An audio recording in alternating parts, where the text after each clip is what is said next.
பப்ளு ஏம்மா அக்கா அடிச்சாளா? அடிச்சாளாம்மா? எதுக்கு அடிச்சாடி? அக்கா அடிச்சாளா? பிரதீக்ஷா தங்கச்சி எதுக்கு அடிச்ச? என்ன சொல்ல அடிச்சான்னு? பொய்யா சொல்ற? நீ பொய்யாம்மா சொல்ற? ஆமாவா? நீ அவ அக்கா அடிக்கவே இல்லையா? அக்கா அடிச்சாளா? இப்போ அடி கொடுப்போம். என்ன நீ கேளு, எதுக்கு அடிச்சா உன்னைய? இப்போ கேளு போ, எதுக்கு அடிச்சான்னு கேளு. கேளு எதுக்கு அடிச்சான்னு கேளு.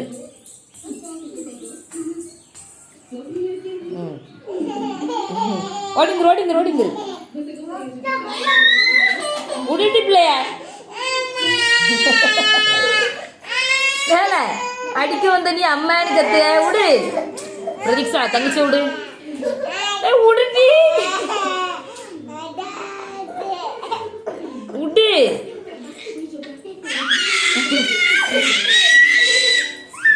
விடுமா வந்துரு மக்களே, இங்கே வந்துரு மக்களே.